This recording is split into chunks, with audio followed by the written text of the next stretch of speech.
What you're about to see might happen any day, any night, any second. Somewhere, there's an unidentified plane in the sky. Its speed, 500 knots. Its course, 160. Its objective, your city.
Jersey Red, clear for immediate takeoff.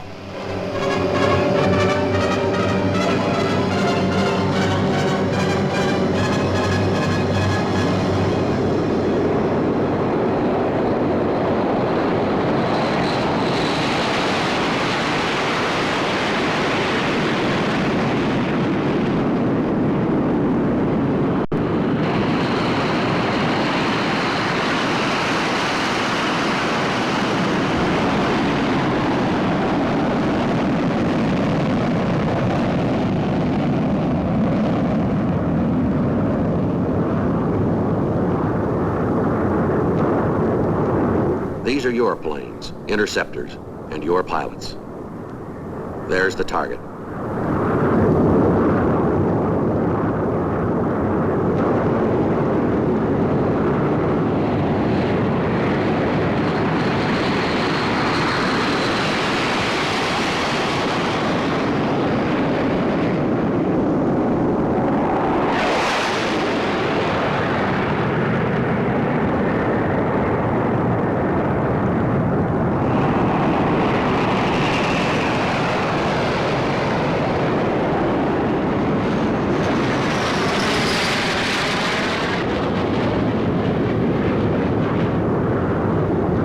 It's friendly, an Air Force bomber, a test run. They happen around the clock, alert after alert. Precision planning for a time when that bomber might have a different paint job.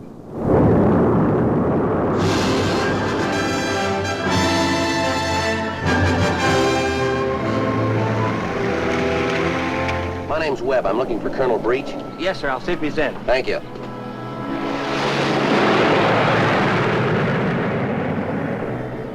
Kinda hot. Yes, sir. Ma used to say kind of day you could sunburn a tooth. The colonel's in. He's down on the flight line. You know how to get there? Yeah, I think so. Right out there, isn't it? Well, almost. Just this side of the wind tunnel. I didn't know they had one of those around here. Yeah, Officers Club. Some of the fellas call it that. Thank you. Right.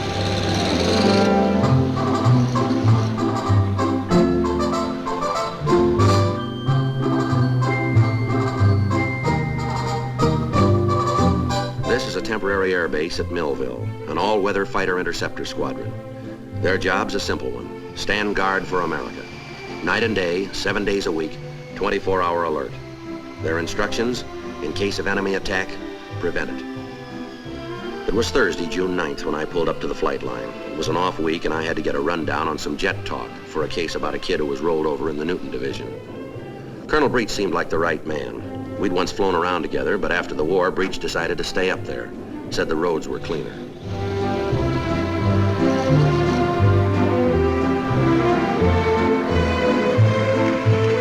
He was a little older, and bad weather had put a few more lines in his forehead, but he was the same guy. He started every sentence with the same word: airplanes. Boy, it must really be something the way they scoot around. Believe me, it is. Wide open. It's like riding a piece of scared lightning. Any calls? Yes, sir, the mayor, 3 times. Mm-hmm. Right in here, Jack. Thank you.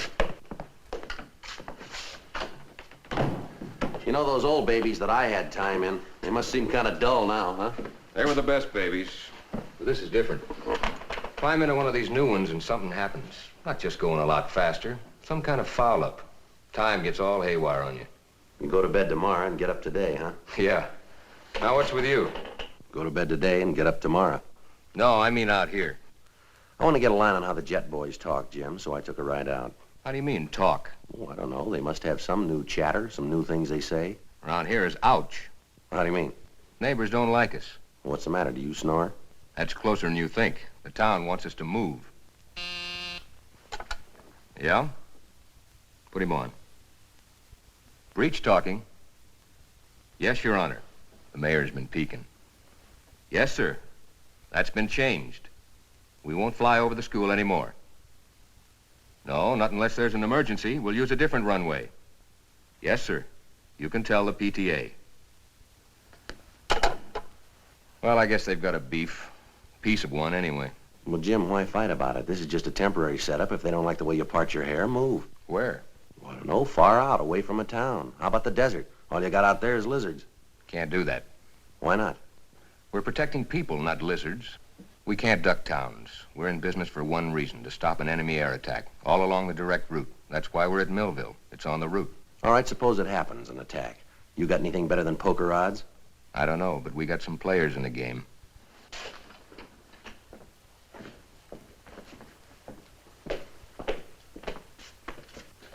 Army, Navy, Air Force, Ground Observer Corps, Air National Guard. You're gonna run out of names, Jim. But not out of airplanes. All up and down here, one single enemy plane. A Navy picket boat, a ground observer spots it. It's flashed to Continental Air Defense in Colorado Springs. A light goes on, we scramble fighters. Before an enemy plane gets near the target, we'll be sitting there waiting for them at 700 miles an hour. After that, it's poker. I'd play with a hand like that.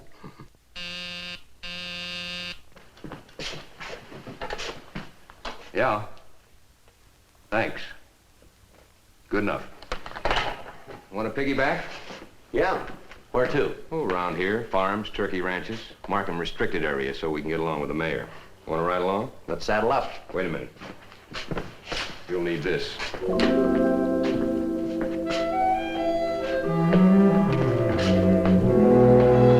We got dressed and Breach walked me past a shrine. From Kitty Hawk to this. The strip was lined with F-100s. They were the first planes to fly faster than sound in level flight. No wonder they pick young fellas to fly these jets. You're an old man by the time you get the gear on. Crash helmet, Mae West, oxygen mask, sun visors. The outfit comes equipped with everything but a stall shower. Jim had told me this would be an unusual flight for a jet, low level. Normally they fly high for fuel economy, but he wanted to pinpoint landmarks that his pilots would be forbidden to fly over.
Jim asked the tower for takeoff instructions.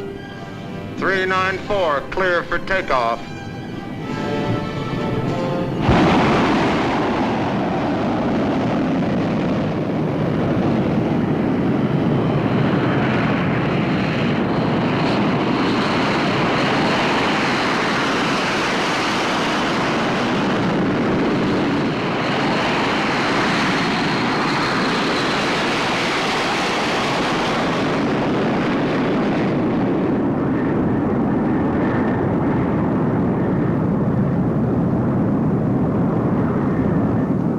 Anybody fool you. Jets make some noise. You put that much power in your hip pocket and there's bound to be a racket.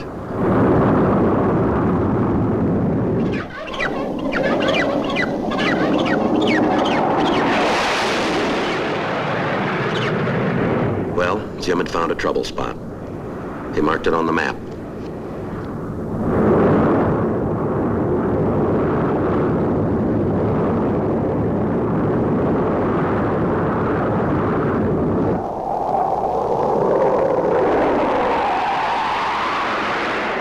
Mating season, jets and chinchillas don't mix. Another 0 for Jim.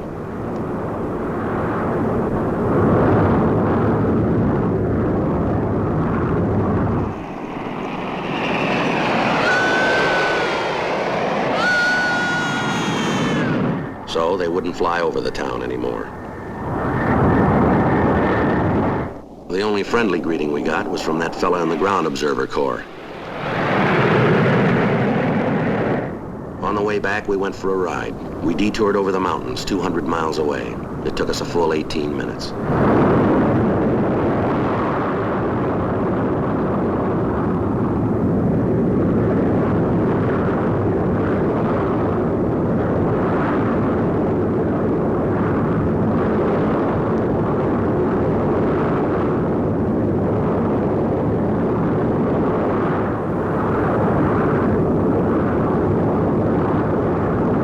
Those peaks in the Sierra Nevadas might have looked rugged to Jim, but they were nothing compared to what he had waiting back in the office. His honor, the mayor. I'm a little sick and tired of this. So is everybody in town. I'm sorry, sir. Same thing day after day. This noise goes on. Every 5 minutes, my telephone rings. Somebody making a complaint. Those phones are making more noise than the jets. It's not just the noise. It's the whole thing. Flyers hanging around town. They don't hang around, Mr. Hogan. They go into town, they buy goods from your merchants, they behave themselves, and they come back to the base. Don't tell me. I've got one parked in my living room half the time. He's invited, isn't he? Must be that uniform. My daughter can't go 2 nights. She's got to drag him over. That's a funny thing to say about a daughter. What? That she grew up with bad taste. That's not the point. The main point is the noise. We're doing what we can. We've marked every mink and turkey ranch, every chinchilla farm, hospital, school, and residential area near the base. We're using new traffic patterns. We won't fly over them. That's some help. I hope so. We've got to get along, especially when the base goes permanent. I got news for you, Colonel. This base won't go permanent. I'm flying to Washington tomorrow to see that it doesn't. That's up to you, sir. I don't want to be tough, but there are plenty of places you can move where the noise won't matter. I'll leave it up to you. You ever hear more racket? You name me one other town's had this much noise. I can think of one. What? Pearl Harbor. Give me a minute and I'll look up the date.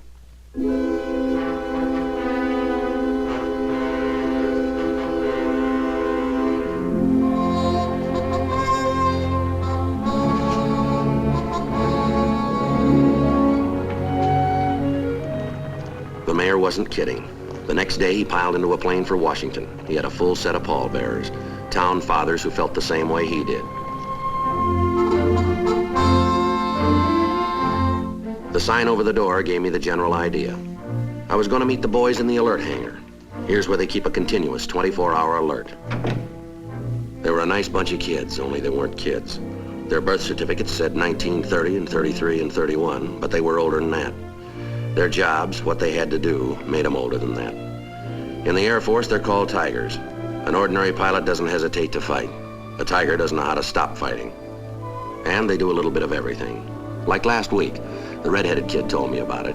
A B-25 called the control tower. He was in trouble. He was on the way in, and he had everything to make a landing except a pair of wheels. The landing gear was stuck. So one of the jet boys took up an F-86D.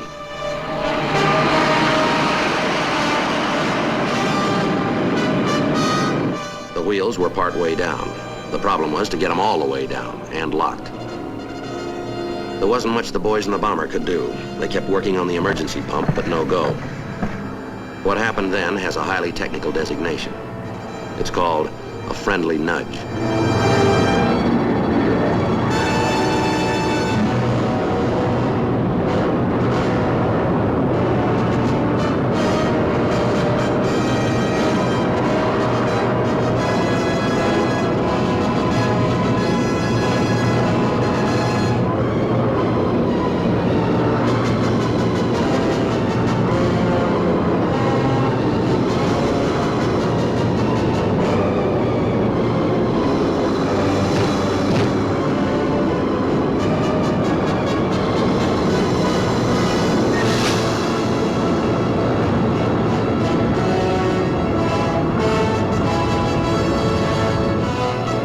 All in a day's work. As Red told me, every pilot has a thank you file. I discovered that a couple of days later. At the airport and vicinity, it was ground zero, heavy fog. That's when the mayor and his party started back from Washington.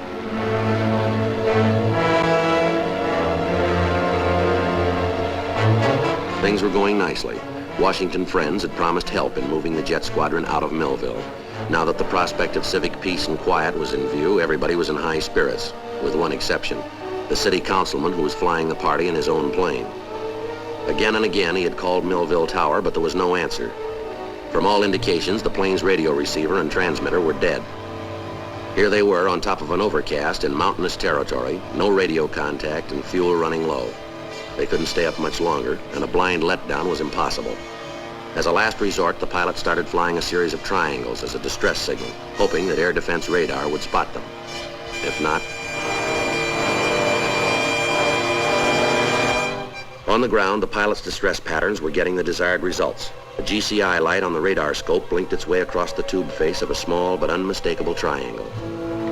A top priority call from the GCI director to the air surveillance officer at the control center started the well-timed rescue machinery in motion. A specially marked raid stand was prepared to mark the location of the lost aircraft. The air defense system brought all available help into the picture. Air rescue alerted search aircraft for possible action.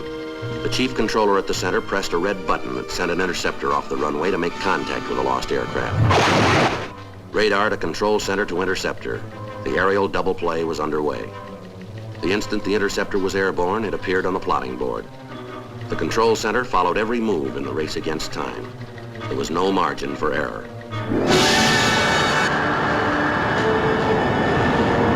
The interceptor pilot established radio contact with the GCI station and was directed toward the target. The interceptor's radar was brought into play as the range shortened.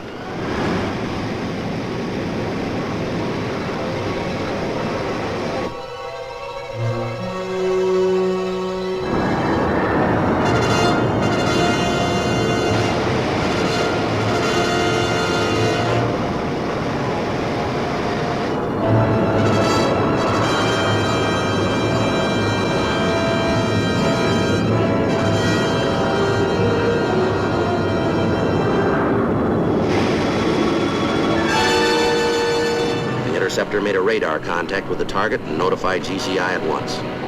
So far, so good.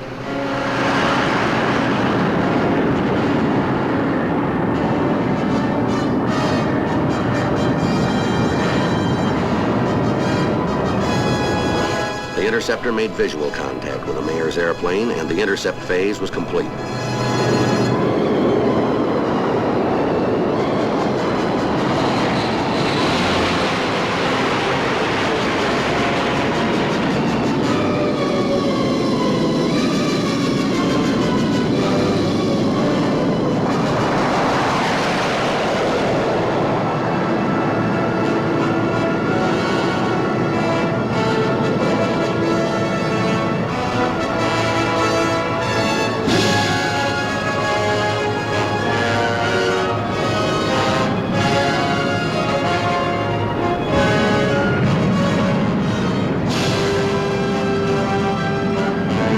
The end result of the operation was still to come, the letdown and low approach to Millville.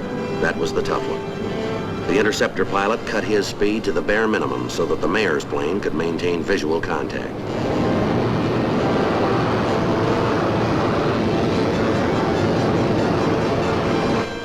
The GCA search radar turned the planes over to the final controller. Blue Jersey Red, this is your final controller. You are on the glide path, on course, 4 miles from touchdown. Now go right 2 degrees. Slowly and carefully, the interceptor pilot eased down through the fog.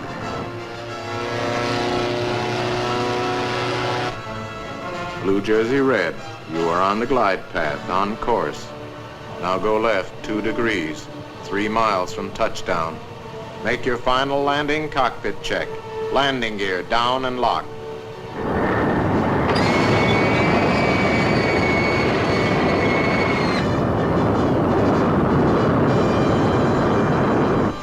Blue Jersey Red, you're on glide path, on course. Now slow your rate of descent to 500 feet per minute.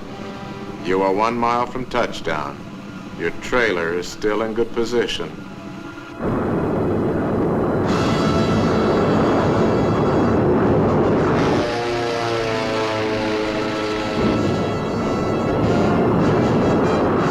You are on glide path, on course. You have reached GCA minimums. Take over and land visually.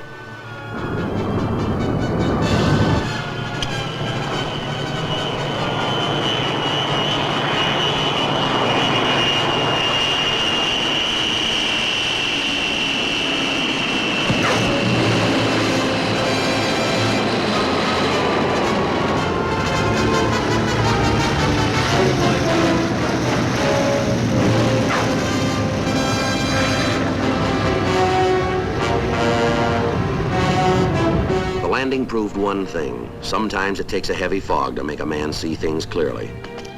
Because the next morning, his honor was at the base bright and early. The boys gave him the special $5 indoctrination course. They let him know what operating an interceptor base means. That it isn't just a matter of a few noisy jets. They explained it, the schedule, outlined the routine. They described the aircraft. The rocket pod, carrying enough destructive power to wipe out a small community.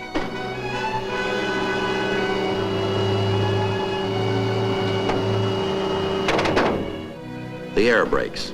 They looked like refrigerator doors. The mayor didn't understand all the technical details, but he knew one thing. He knew enough to admit he was wrong.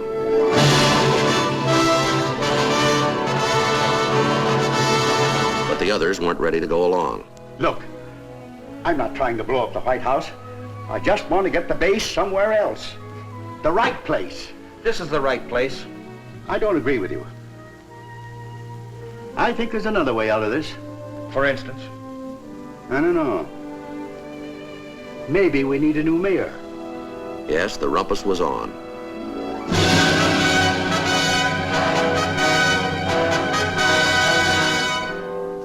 The mayor was doing all he could to win over his fellow councilmen and influence the people. He got the idea that others should go out and take a look, same as he did. At first, just a few followed the mayor's suggestion, but the word kind of got around. And finally, when more and more people went, they began to understand what the mayor was talking about. This was a complicated business. There was a lot more to it than anyone had realized. It was an all-out campaign, newspapers, public lectures, pamphlets. There were even a couple of radio broadcasts. Let's forget about the pilots and what they do, 40,000 feet up in sub-zero weather, watching 100 cockpit controls and 24 instruments, boxed in by more electronic equipment than there is in this whole studio. Let's forget about them. Let's talk about Millville, and whether one little town is willing to pitch in and help hold up that wire. A thin, single strand of wire. A wire made up of interceptors. A thin wire. Our fence. Our wall. Our fortress. The issue is, how much does Millville want to sleep? Would you rather wake up once in a while when our jets go over and then go back to sleep? Or would you rather wait for other planes to come over and then sleep a lot longer? In the end, it was Colonel Breach who forced the showdown. He invited the people out for an Air Force demonstration. If the people of Millville turned out, it meant they understood. If they didn't, it meant they wanted the base somewhere else. The show was scheduled to start at 9 in the morning. By 8:30, Millville had given its answer. Families, fellow citizens, brothers, sisters, husbands, wives. This is the first time a lot of these new models have been seen by John or Jane public. Top secret until yesterday.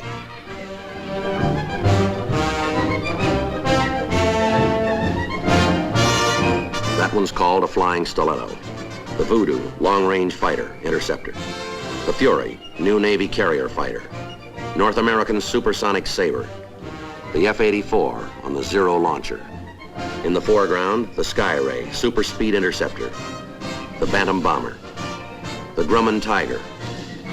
The Skyrocket went up in the air 93,000 feet. Strategic Air Command's 6-jet bomber. And they call this one the Flying Truck. Here's the front end of the Flying Truck. The famous Stratocruiser for refueling in midair at rendezvous points around the world.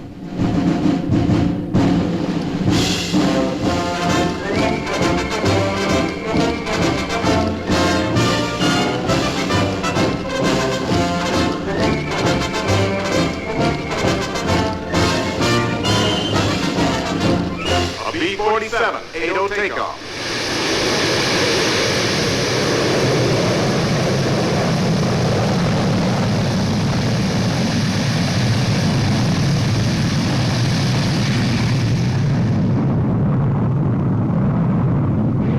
The B-57 attack bomber.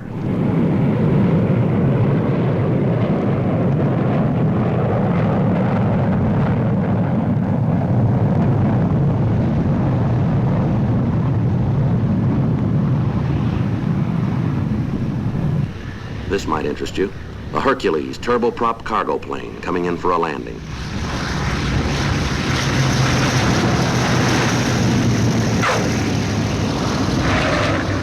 Now watch your stop on a dime when the props are reversed.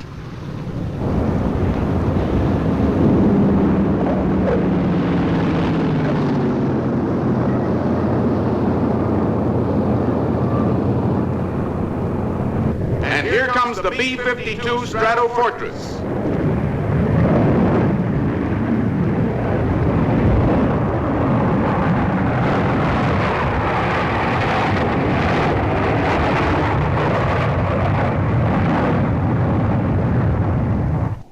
The F-100.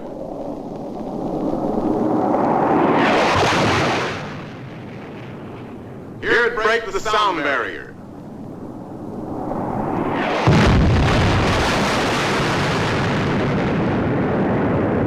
That was a sonic boom. And here's a sight you'll seldom see. The world's biggest bomber and the world's fastest fighter joining up in the sky. But here's the truly big thrill. The Saber Knights, a crack team of precision flyers. Their tight formation flying says more than we could.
Well, that about winds up the story.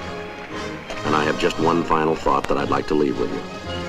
Take a tip from that fellow in Air Force Blue. Look up at the sky and listen to that sound. Those are the wings of the American Eagle. What you hear is the sound of freedom.